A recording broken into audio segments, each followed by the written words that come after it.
Dr. Rupert Read, as Extinction Rebellion spokesperson, joins me now. Can I ask you questions about the boat? Are you aware of that, or is this not something on your watch? Good morning.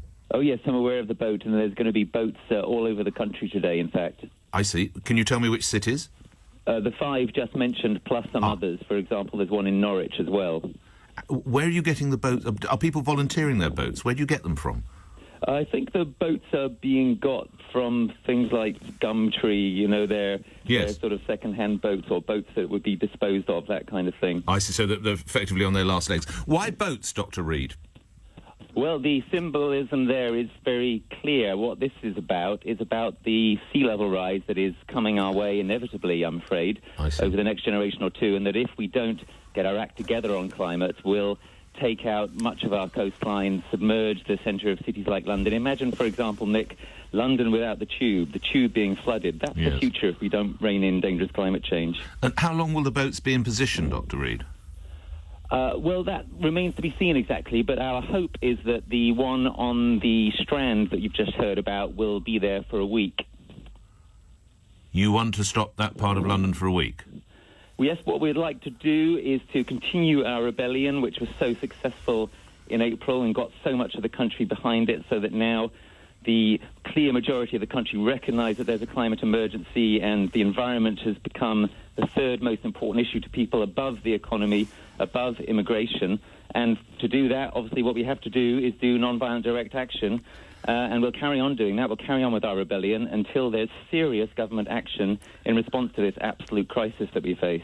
You mentioned there's a clear majority of the public in support of you. How do you gauge when perhaps the mood might turn against you when you manage to bring London and possibly other cities to a standstill? How do you measure it? Well, what happened in April was that we blockaded significant parts of central London, as you'll recall, for a couple of weeks. And at first there was a lot of concern, but then the public swang behind it.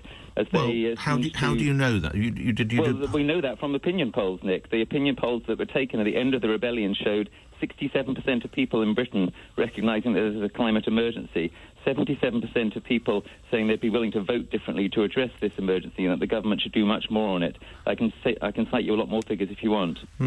OK. The people involved, how many people... Do you keep people in the boat? How do you secure the boat? Well, the boat is secured by the presence of a good number of rebels. So anyone who's supportive of what we're doing, I'd urge you, come down to the Strand today, come down to the Strand this week and support us, and the same in all the other And how cities. do these people last... Are you a medical doctor, Dr. Read? No, I teach at the university. Are you... OK. Still a doctor, mind. How do people get all this time off, Doctor? Well, people are taking their holiday time, typically, and it's a great way to have a holiday. It's a lot of fun, and it's very cheap. Right, a great way to have a holiday on a boat in the Strand. Yes, I mean, obviously it's not quite as scenic as a boat that goes around the coast or whatever, but I can tell you the spirit on the street is really something else. And does it help that the students... for a while during the Spring Rebellion, and the spirit around that boat there, absolutely astonishing. And does it help that the students, of course, are not at the universities and colleges at the moment, I wonder? Yeah, some of the rebels who are there today may well be students, indeed school children as well. It's obviously a time of year when a lot of people are taking their holidays, and some people are choosing to take those holidays coming and joining us. University lecturer Dr. Rupert Read, thank you. You're a spokesperson for Extinction Rebellion. We'll take more of your views on that.